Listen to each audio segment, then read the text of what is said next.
Existe una tendencia en la iglesia hoy, en la iglesia evangélica, de querer hablar acerca de maldiciones generacionales. Yo creo que la Biblia no enseña de maldiciones generacionales. ¿Qué es maldiciones generacionales? Maldiciones generacionales es que yo creo que un pecado de mis padres, yo automáticamente lo llevo en mis genes y lo empiezo a practicar. No creemos eso. Hay un versículo especialmente en el libro de Éxodo, cuando habla acerca de estos pecados que han hecho, y yo seguiré hasta la tercera y cuarta generación. Pero no está hablando acerca de que yo lo heredo en los genes míos, como porque ya nací en esta familia, entonces yo estoy condenado por siempre estar así. Ezequiel, podemos poner Ezequiel capítulo 18 verso 20. Ezequiel capítulo 18 verso 20. No sé si me están escuchando bien. ¿Sí? Ezequiel 18 20 dice así: todo el que peque merece la muerte, pero ningún hijo cargará con la culpa de su padre, ni ningún padre con la del hijo. Al justo se le pagará con justicia, y al malvado se le pagará con maldad. Es decir, no creemos que la Biblia sustenta maldiciones generacionales, pero sí creemos de que hay pecados en una familia que por imitación o porque hemos sido entrenados de esa forma, nosotros asumimos esos roles de pecados generacionales. Estoy comunicándonos. ¿Sí entiende la diferencia entre maldiciones generacionales y la diferencia entre pecados generacionales? Maldiciones a veces enseñan, hay mucha tendencia de eso que están enseñando, que la maldición, yo ya nací así y esa es la maldición que heredé de mis padres. No hay tal. Pero creemos que sí hay pecados generacionales, porque yo aprendí de esta forma en mi hogar, en mi casa, y ahora yo lo vuelvo a repetir. Pero quiero que quede claro, no creemos en nuestra iglesia acerca de maldiciones generacionales, pero sí creemos pecados generacionales. Porque si no, realmente usted no tendría esperanza en Cristo Jesús. Si hubieran este tipo de maldiciones, ya no tendría esperanza de decir, bueno, yo puedo ser diferente, o bueno, yo a lo mejor puedo romper el ciclo. No hay tal, ¿sí? Creemos que el pecado sí se puede imitar en algunas formas. Esta mañana vamos a ver la vida de uno de los hombres más espectaculares en el Antiguo Testamento. Realmente 25%, si pueden pasar y tomar asientos sería bueno. De atrás, acá adelante tenemos asientos. ¿Sí? Si nosotros vemos 25% del libro de Génesis, está escrita la vida de este hombre. Su nombre es José. Vamos a abrir en Génesis capítulo 50, versículos 15. Libro de Génesis, primer libro de la Biblia, versículo 15. Génesis 50, versículos 15 en adelante. 15 y 17. Al reflexionar sobre la muerte de su padre, los hermanos de José concluyeron: tal vez José nos guarde rencor y ahora quiera vengarse de todo el mal que le hicimos. Por eso le mandaron a decir: antes de morir tu padre dejó estas instrucciones. Díganle a José que perdone por favor la terrible maldad que sus hermanos cometieron contra él. Así que por favor perdona la maldad de los siervos del Dios de tu padre. Cuando José escuchó estas palabras, se echó a llorar. ¿Cuántos han leído la historia de José? Déjenme que se la cuente en breves rasgos. Había un hombre llamado Jacob, y Jacob se enamoró de una muchacha preciosa llamada Raquel. Pero esta muchacha Raquel no podía concebir hijos. Y ocurre que el primera noche de bodas el suegro le mete gol, ¿no es verdad? Y entonces le da a la hermana mayor, a Lea. Y entonces empieza a tener hijos con Lea, ¿sí?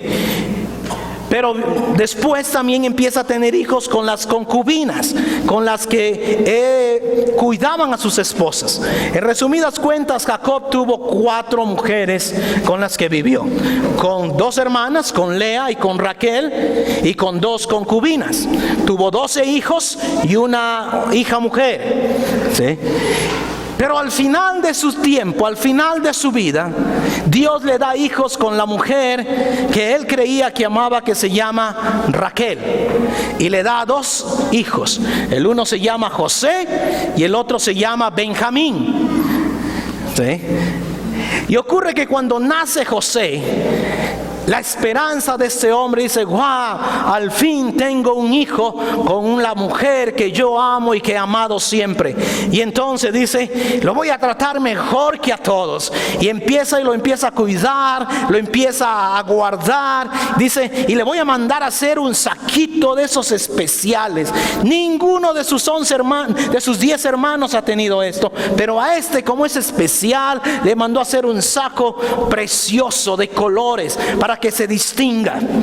Y entonces este muchacho llamado José empieza a soñar y a tener sueños, y empieza a compartir los sueños con sus hermanos.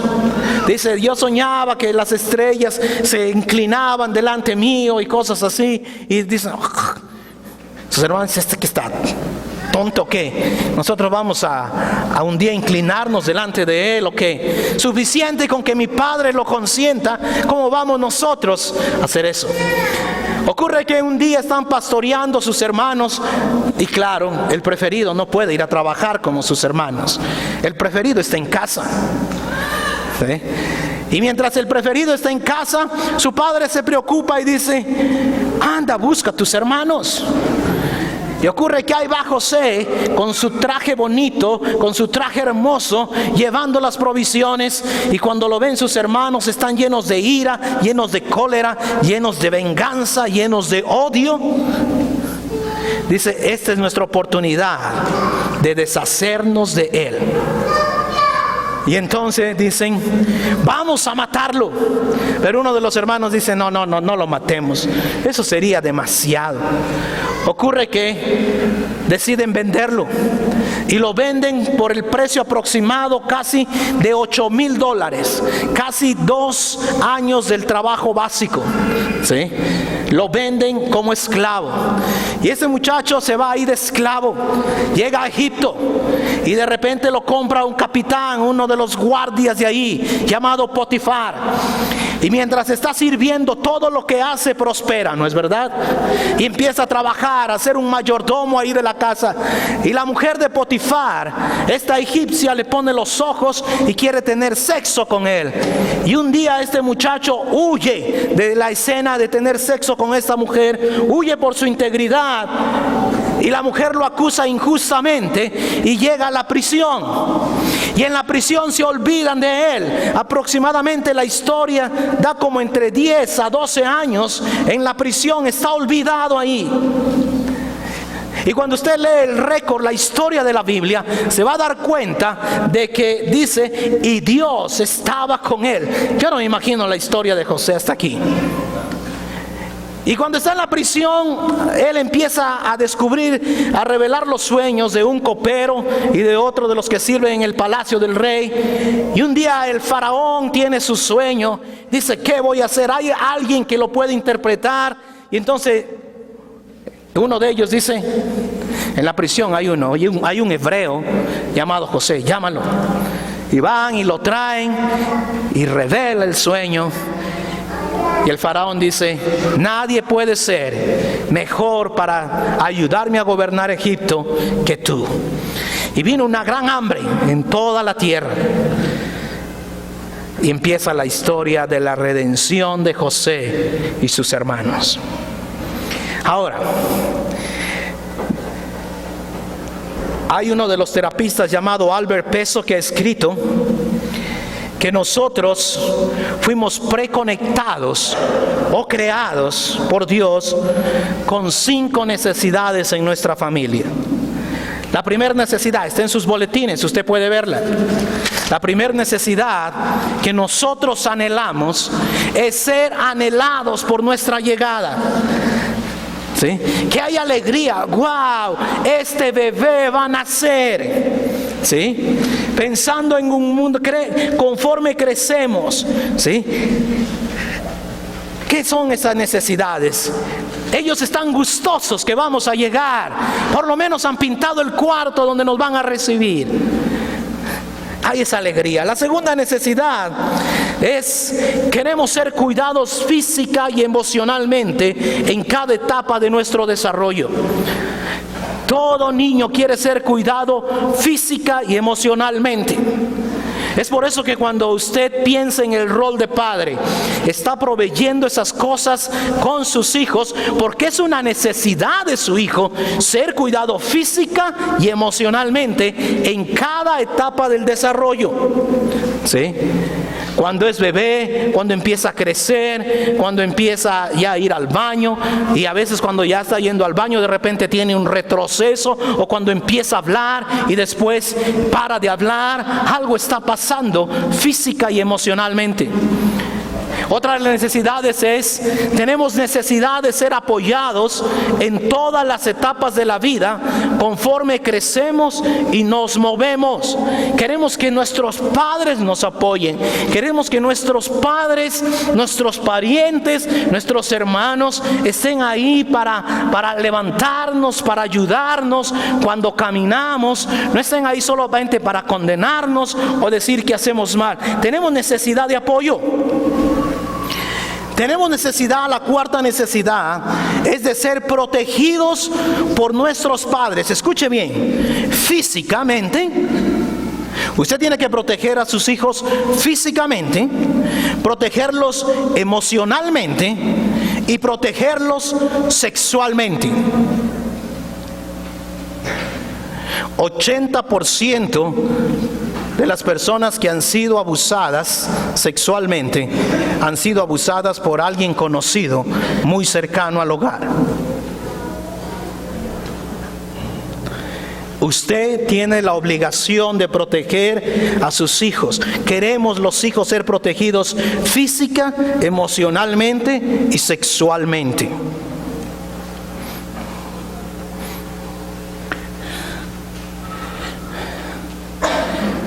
Qué bueno que a los niños ahora les están enseñando cómo hablar cuando alguien los trata de engañar en la escuela.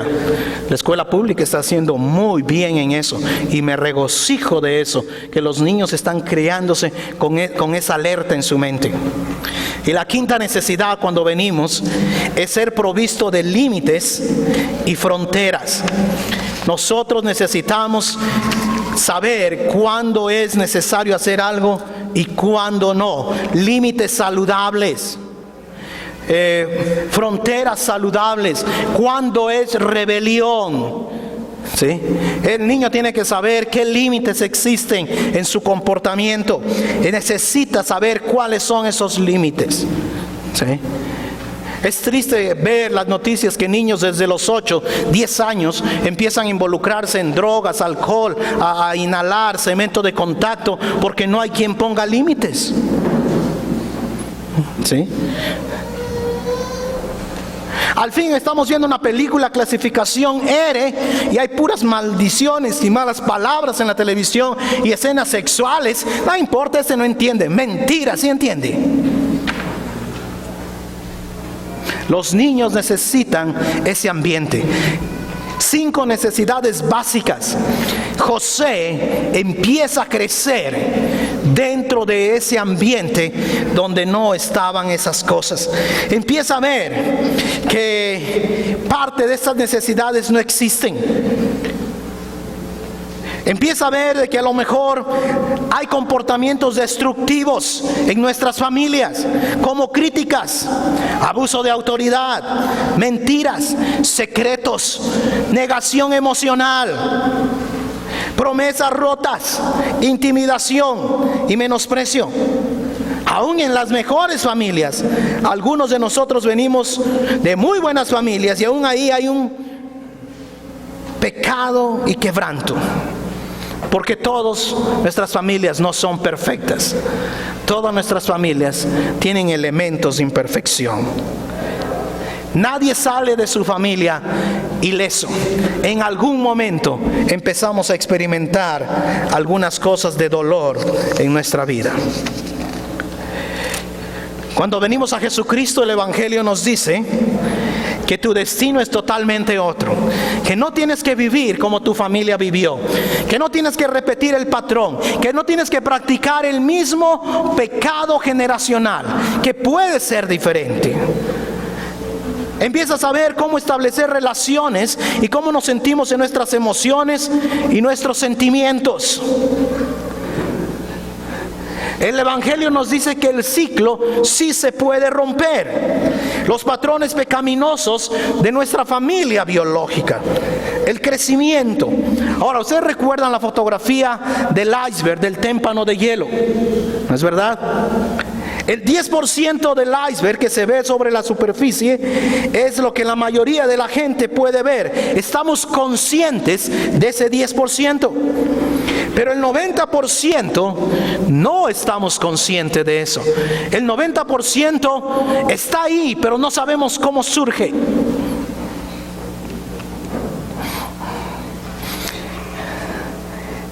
Mire la vida de la familia de José. Abraham y Sara.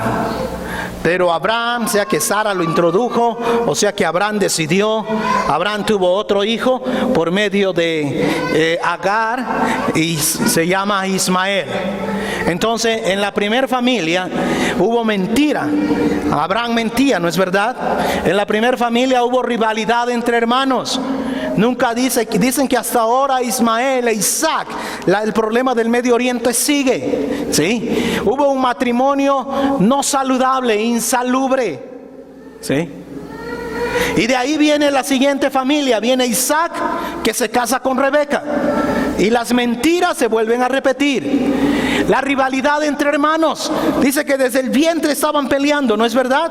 Jacob y Esaú, ¿sí? Favoritismo. La madre cuidaba a Jacob, el padre cuidaba a Esaú. Matrimonios insaludables. Y luego de ahí viene Jacob, que tiene 2 esposas, 2 concubinas. Y ahí hubo mentiras adentro. Rivalidad entre hermanos. Favoritismo entre ellos. Y ocurre que nos encontramos con la vida de José. Y José llega ahí en el punto amarillo. Y usted puede ver, José tuvo 2 hijos. Y el uno se llamó Manasés. Y Manasés significa... ¿cómo significa? Hacer que olvidar, hacerme olvidar. Es decir, José llega a un momento que dice, wow, a pesar que estoy fuera de la tierra, necesito olvidar. Y el segundo hijo de José se llama Efraín, que significa fructífero. ¿Usted se da cuenta cuando rompe el ciclo? ¿Sí? Yo no sé cuántos han leído la historia, por ejemplo, de los hijos de Jacob, ¿sí?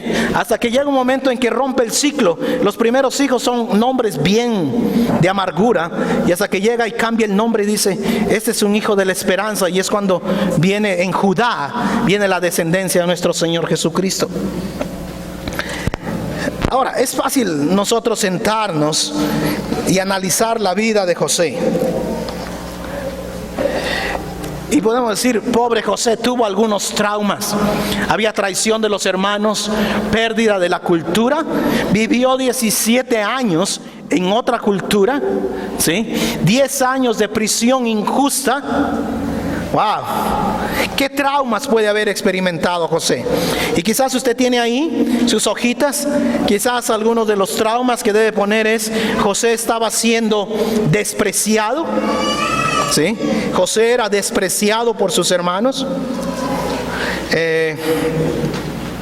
$8,000 nada más costó José, ¿sí? Despreciado por sus hermanos. El segundo trauma quizás es la pérdida que él empieza a experimentar. Pérdida es increíble. Ahora, a veces nosotros creemos que pérdida solamente se da cuando alguien muere. Usted empieza a experimentar pérdida porque esta persona murió. Pero cuando usted pierde su trabajo también es una pérdida. Cuando usted pierde a su mejor amigo por algún malentendido es una pérdida.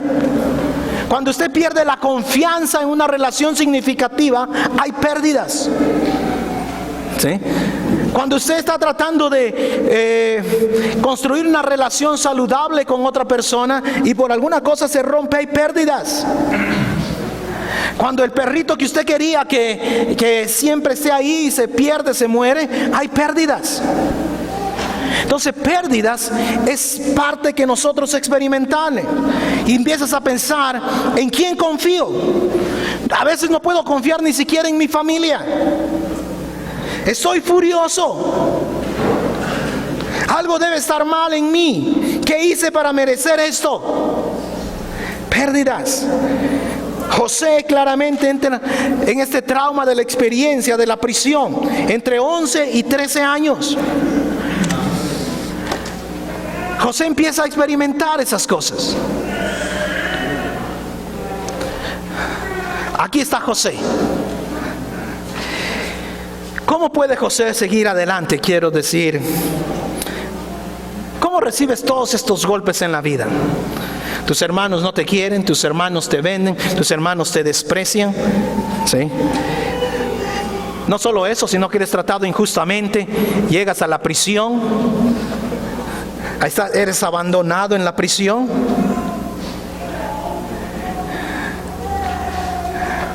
Nadie puede satisfacer esas 5 necesidades completamente. Ahora es cuando José tiene que mirar para atrás para empezar a seguir adelante. Muchas de nuestras familias son así. Dice una de las terapistas, Virginia Satir, que hay una escala de 1 a 100 de las familias. ¿Podemos poner el siguiente slide? Una escala de 1 a 100. Cuando la familia es muy cuidadosa y cuando la familia es muy problemática. Familias muy cuidadosas crean una autoestima alta. La gente se siente bien sobre sí misma. Mientras en las familias problemáticas, la autoestima es muy baja en los individuos. En las familias cuidadosas, la comunicación es directa, clara, específica, honesta. Y en las familias problemáticas, la comunicación es muy enredada, indirecta. No hablan directamente, voy a mandarle una indirecta a ver si entiende. Es vaga, es negativa. Todo se siente en el lado negativo. Los dos estilos de familia también observan las reglas de manera muy diferente.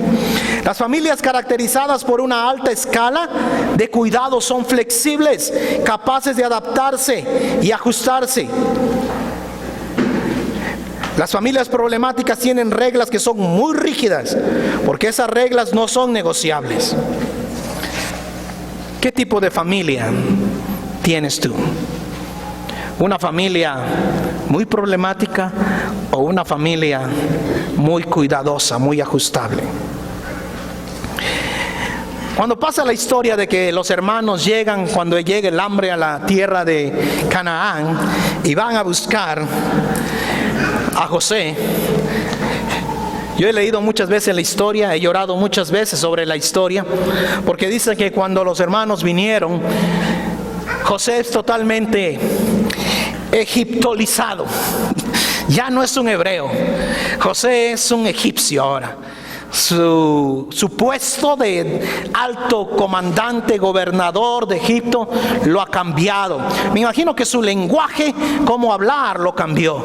Incluso su maquillaje, cómo fue diferente. Ahora tenía personas que les sirvan alrededor. Es totalmente transformado. 22 años sin ver a su familia.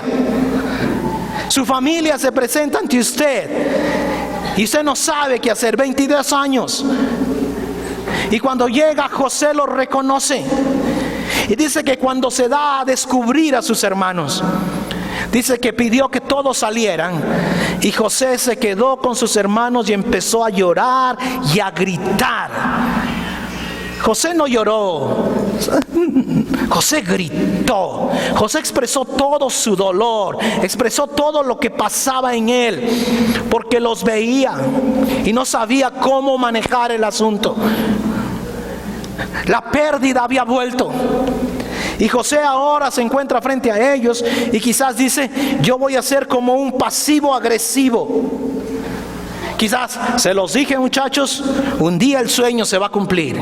Ustedes se van a inclinar y yo voy a gobernar. Pero José no dice nada de eso. José llora y cuando viene los abraza. Ellos no entienden. Hay 3 aplicaciones que son los puntos del sermón. La primera es, la aplicación es de que reconoce cuál es el iceberg, qué es lo que está escondido debajo de su familia.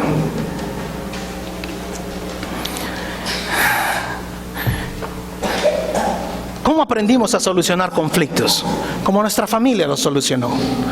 ¿Cómo aprendimos a comunicar aprobación y desacuerdo? Como nuestra familia lo hizo. ¿Cómo aprendimos a ser honestos o a manejar circunstancias de estrés? Como nuestra familia lo hizo. Y la pregunta es, debajo de ese iceberg, ¿cómo está la cosa? ¿Sí? ¿Cuántos han leído la historia de Moisés?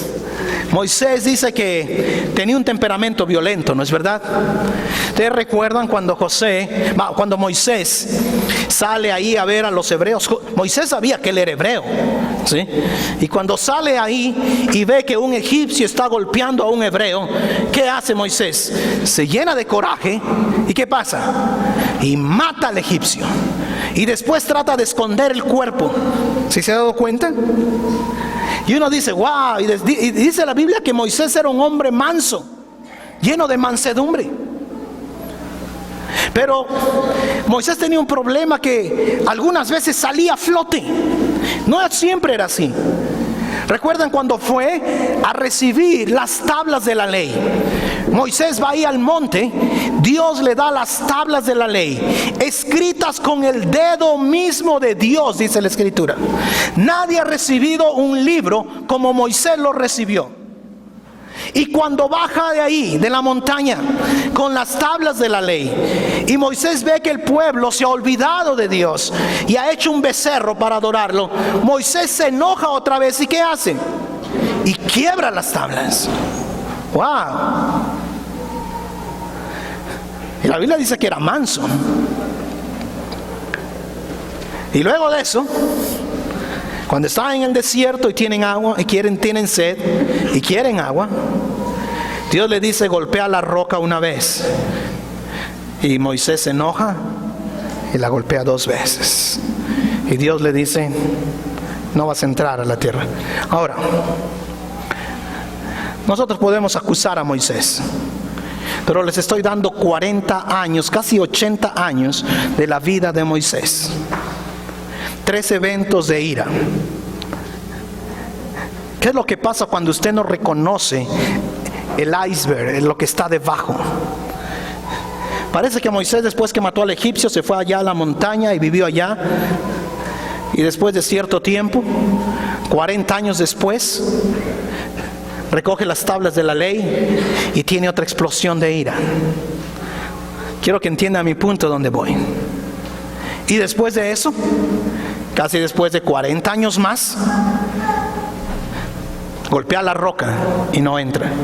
Lo que quiero decir es esto: pueden haber patrones de conducta en nuestras familias que nosotros asumimos y que no hemos trabajado en el fondo con ellos, y de vez en cuando aparecen, ¡boom! Y ahí están. Yo he puesto aquí una de las notas.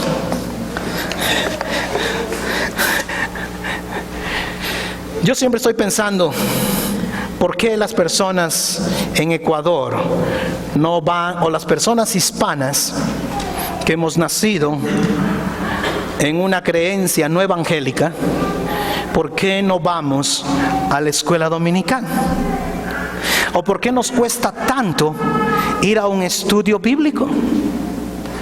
Y una de las ideas estudiando esto que se me vino es porque seguimos pensando como pensábamos antes. Con todo el respeto, con ir a misa el domingo ya está bien.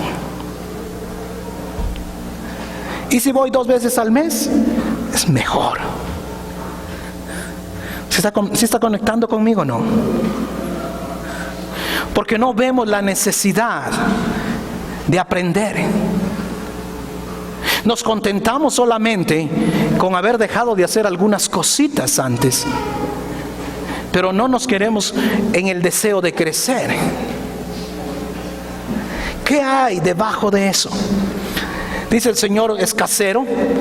A veces nuestras familias nos han puesto cierto tipo de mandamientos.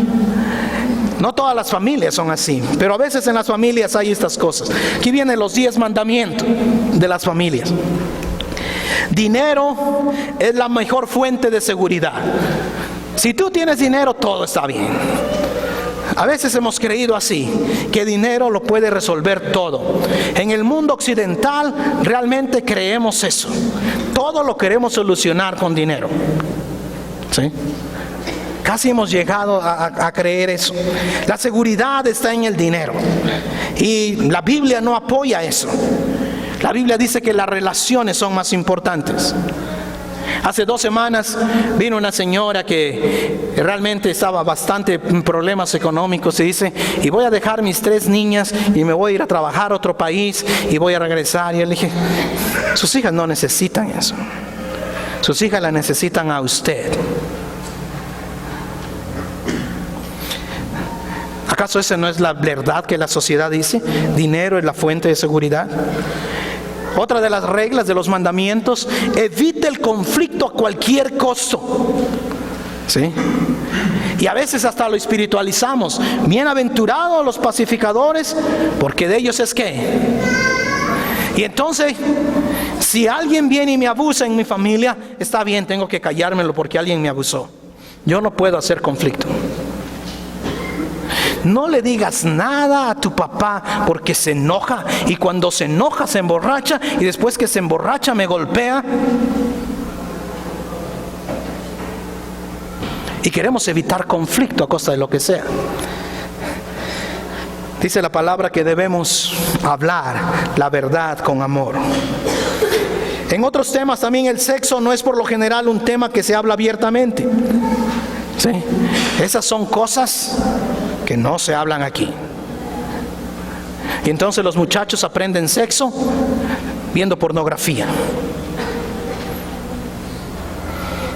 Cuando vino Alex Chan, tuvimos una clase de hombres con Alex Chan y él estaba hablando del libro de Eclesiastés. ¿Sí?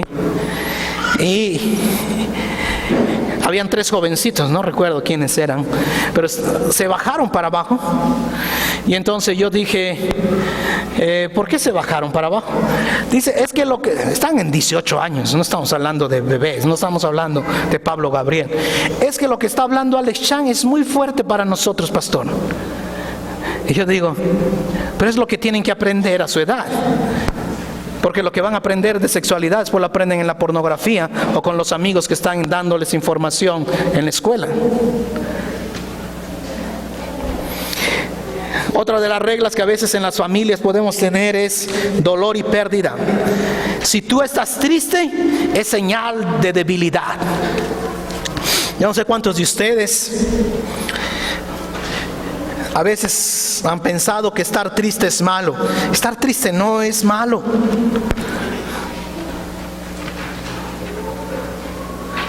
Estar triste es parte de lo que usted es.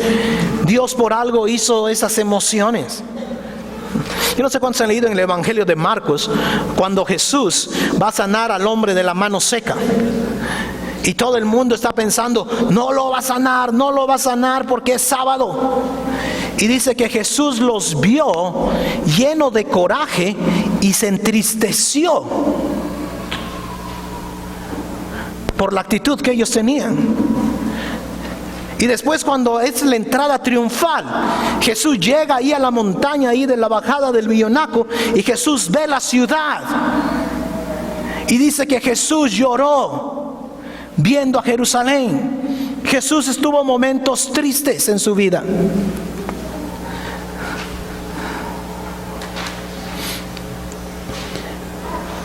A veces pensamos que expresar nuestro enojo tal vez es considerado peligroso o malo. Ahora, enojo es parte de lo que nosotros somos. Si usted no se enoja, o usted está muerto, o usted vive una vida de mentira y enajenación. Hay cosas que le van a producir enojo. Es que Jesús tenía la ira santa. Algunos teólogos han creado eso, la ira santa de Jesús. Entonces yo no puedo tener ira como la tuvo Jesús. Pero Jesús, había cosas que le sacaban de quicio, ¿no es verdad? Jesús se alocó un día. ¿Y qué hizo? Fue al templo. ¿Y qué hizo? Se sacó y tumbó y lo sacó y no una vez. Si usted lee bien la Biblia, 2 veces. Ahora, por supuesto que tiene que tener elementos. No porque me enojo voy a quebrar el televisor. No se enoje en mi casa porque tiene que pagarlo si lo hace, ¿sí? O sea, tiene que haber, pero hay cosas que le van a enojar, ¿sí? Esta semana, dentro de una de las cosas, las preguntas que estábamos hablando de espiritualidad mente sana en el estudio bíblico era, ¿qué le causa enojo? Una de las causas que me causa enojo es el pecado. Cuando el pecado me derrota, o cuando el pecado derrota a alguno de los creyentes y yo me entero, wow, déjeme decirle, no me enojo con usted, me enojo con el pecado que está haciendo una acción destructiva en su vida, o que a veces hace una acción destructiva en mi vida. Pero usted no puede decir, fulano de tal acaba de robar el banco y todo. Ah, qué bien que fulano de tal. Aleluya, mi hermano. Gloria a Dios. ¿Sí? Hay enojo porque el pecado empieza a destruir.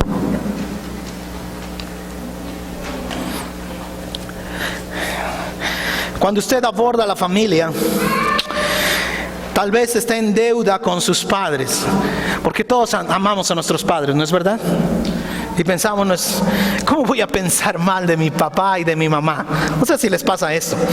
Quizás usted está pensando, ¿qué cosa? Si usted realmente piensa mal a veces de sus padres, es porque hay un elemento de ira súper grande. Súper grande.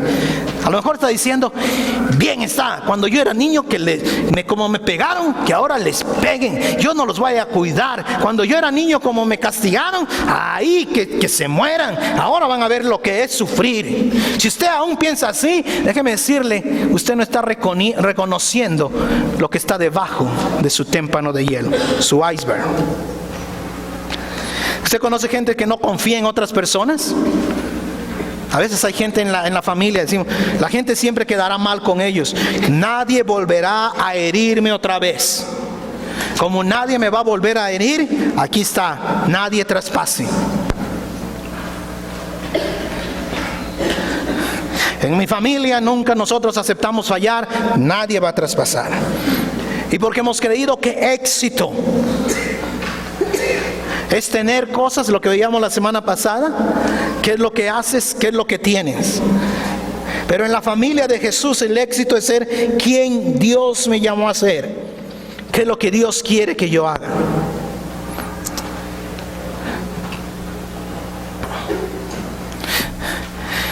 Cuando yo decidí servir al Señor, hubo una persona que tenía un rol importante en mi vida y me sentó. Dijo, todo lo de la religión está bien, pero eso de que seas pastor, no va. Dime cuánto tienes y te diré quién eres.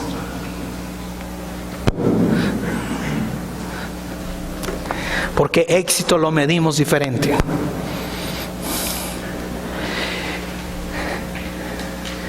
Tus sentimientos no son importantes. Ya se enojó, ya de volver, ¿no es verdad? Déjalo que se enoje en la casa. Ya pasa. Ya cuando se le cabe el berrinche, ya vuelve. Y clamamos por dentro por relaciones buenas en la familia. La primera cosa que hizo José es reconocer cuál era lo que estaba debajo del iceberg. La pregunta es, no sé si ya pasamos otra vez, haz un ejemplo de esto. Pon tus bisabuelos, ¿cómo llegaron?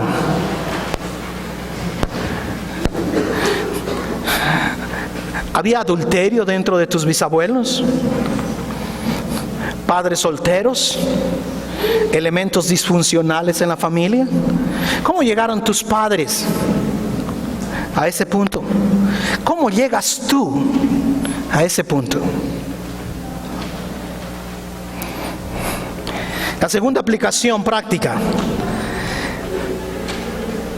es que tenemos que discernir lo que nuestro buen Dios intenta hacer mediante y a pesar de la familia y su pasado. Este es el capítulo 50, ¿no es verdad? Todo se resume ahí. Mire lo que leímos en Génesis capítulo 50, verso 18. ¿Qué es lo que dicen los hermanos? ¡Wow! Ahora José se va a vengar. Papá ya se murió, Jacob ya se murió. José, ¿qué va a hacer? Ahora la vamos a pagar con José. ¿Sí? Y vienen y se presentan.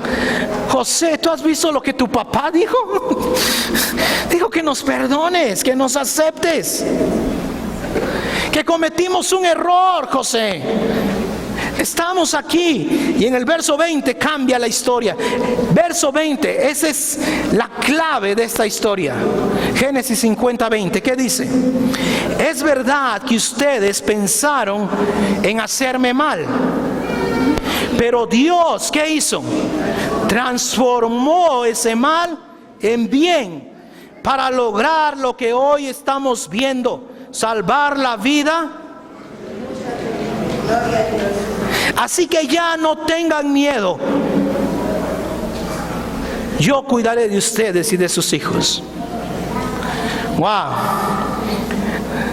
Cuando tú miras el pasado de tu familia y tú reconoces: mi tatarabuelo, mi bisabuelo, todo ese montón de disfuncionalidades,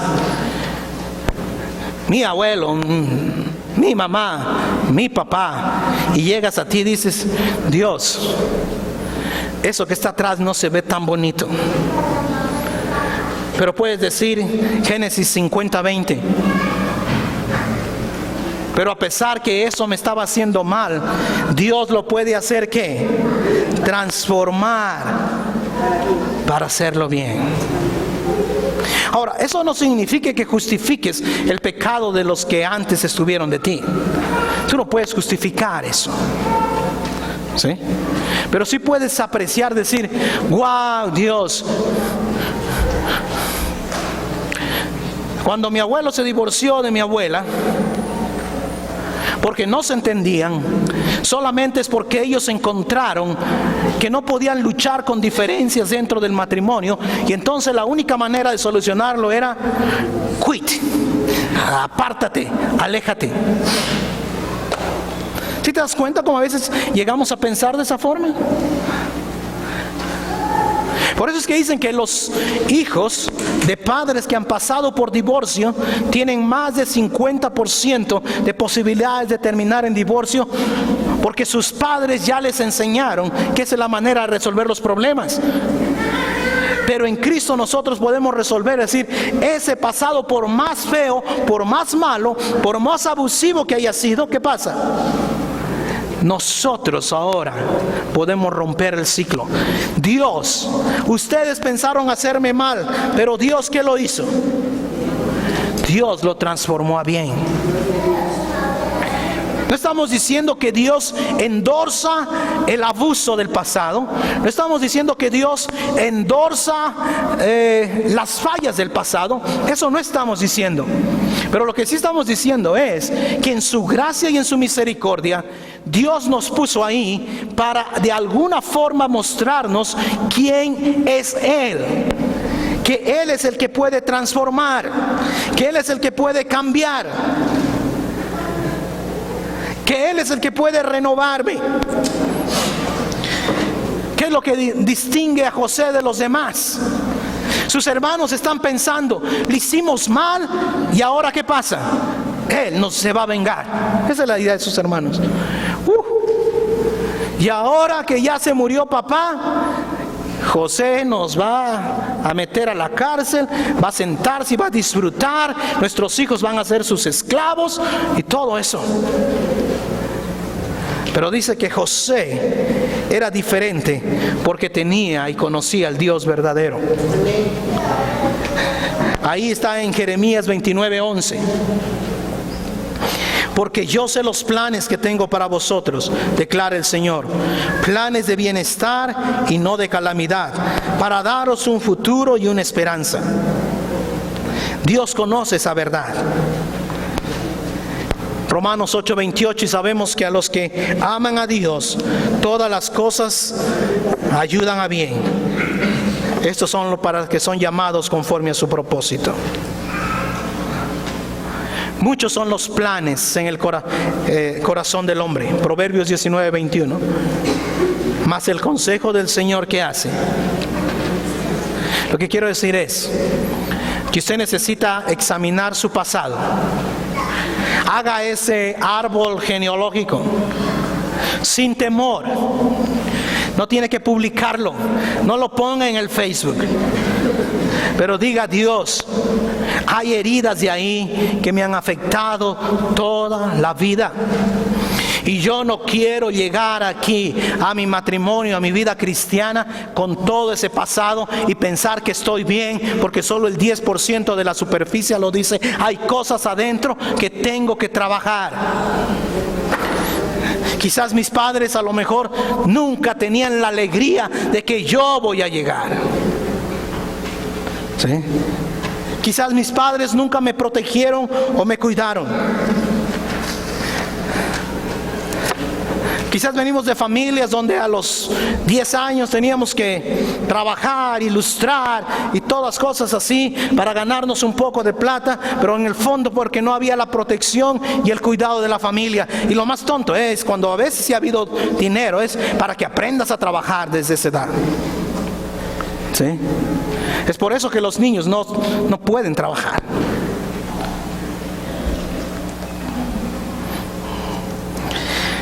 La tercera cosa ahí,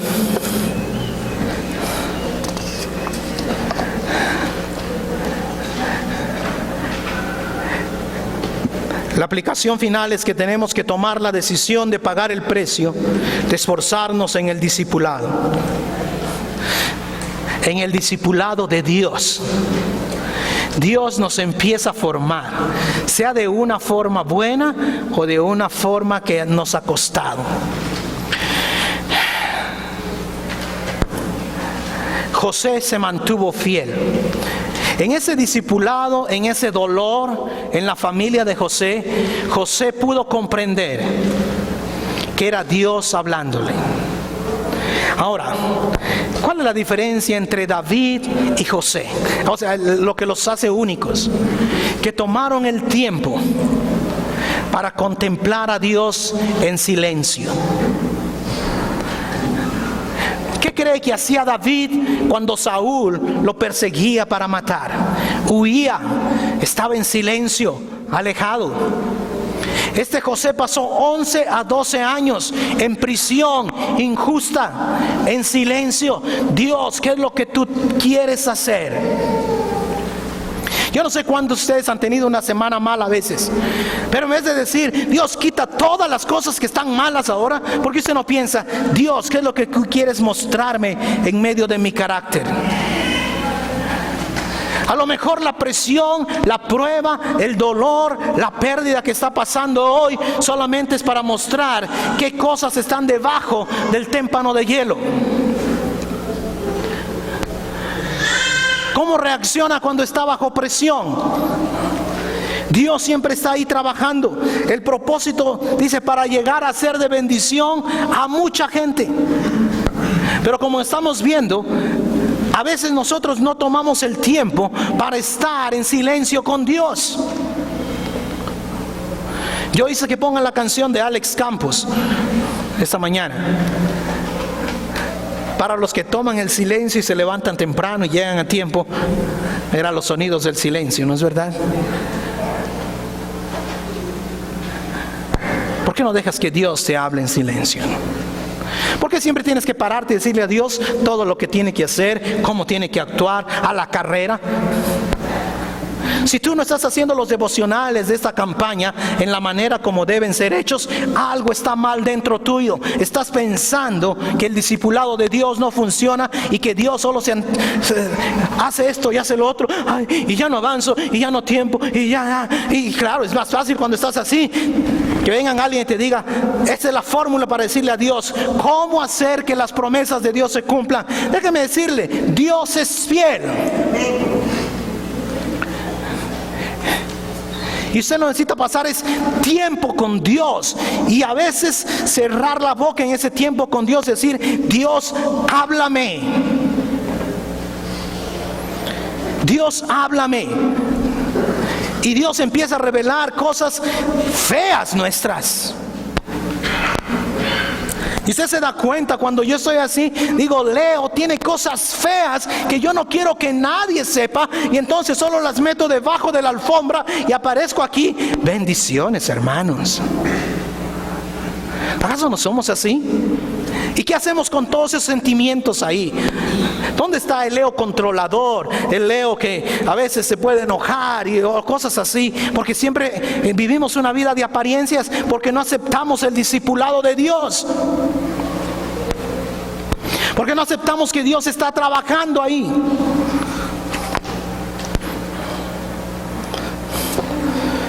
Porque seguimos a veces pretendiendo delante de Dios.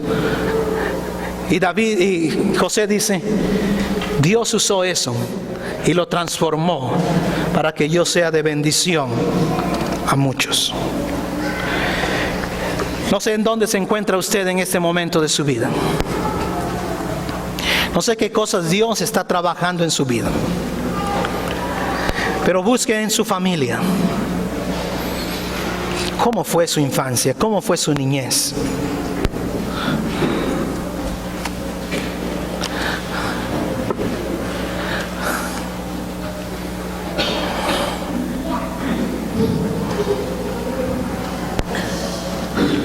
Yo hablaba con alguien hace un mes más o menos y me decía, cuando yo era niño, mi padre nos mandaba a limpiar los fierros y una vez tuve que robarme el dinero para poder comprarme unos zapatos porque todos mis amigos tenían ese tipo de zapatos.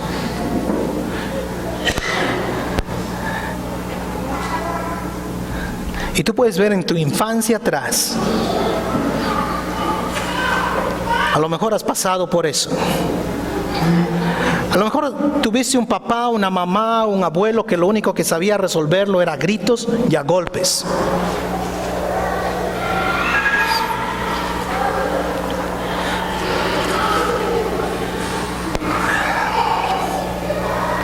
A lo mejor tenías una familia que siempre te comparaban, que nunca te hacían barra por lo que hacías. Pero Dios ha permitido que pases años y años. Y a lo mejor tú no estás escuchando a Dios en tu silencio. A lo mejor no te estás tomando el tiempo para decir, Dios, gracias por ese dolor. Pero hoy quiero ver que tú quieres transformar ese dolor para que yo sea de bendición. Esta mañana podemos romper el ciclo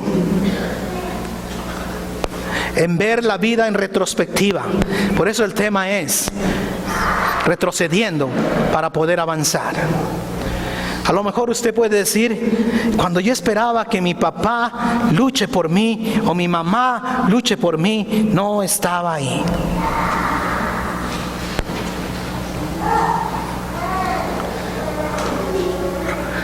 No sé cuál es su realidad,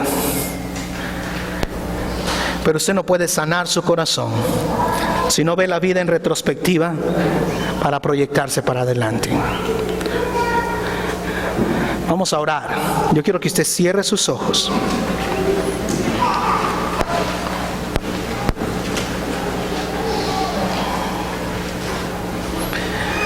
Yo quiero que piensen en su familia, sus padres, sus abuelos. ¿Qué cosas hay ahí que usted no quiere seguir haciéndolas? ¿Qué cosas han causado tanto dolor que usted no quiere volver a repetirlas? ¿Qué cosas hay que quizás nadie sabe y solo usted sabe?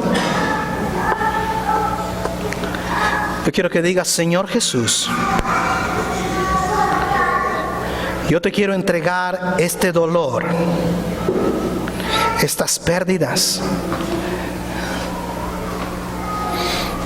este sentimiento de fracaso que a veces me ha hecho sentir mi familia.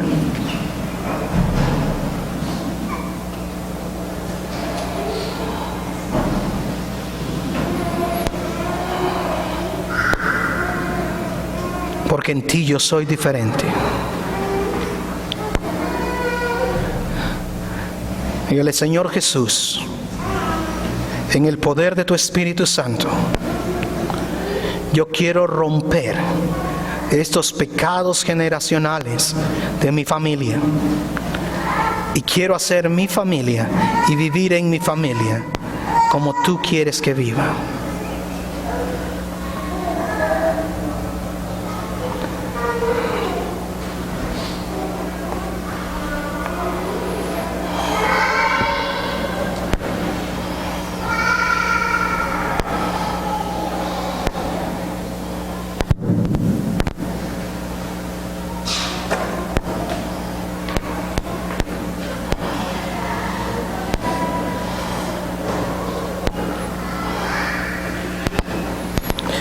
Si hay alguien de su familia que le abusó en cualquiera de las formas, diga: yo decido perdonar. En su mente, no sé quién es la persona que me abusó, y diga de qué forma le abusó.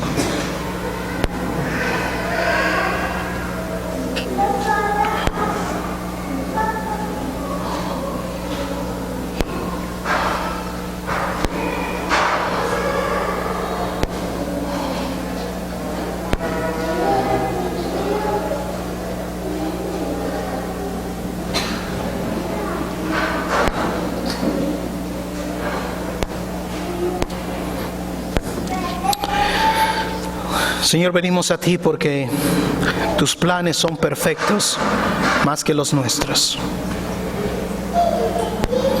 Queremos que tomes nuestro dolor, nuestro pasado, nos hagas sentir la paz tuya, la paz del poder de tu Espíritu, que cambia, que transforma. Quítala, Señor. Y haznos a tu imagen y a tu semejanza. Queremos decir como José: este mal que pasamos en el pasado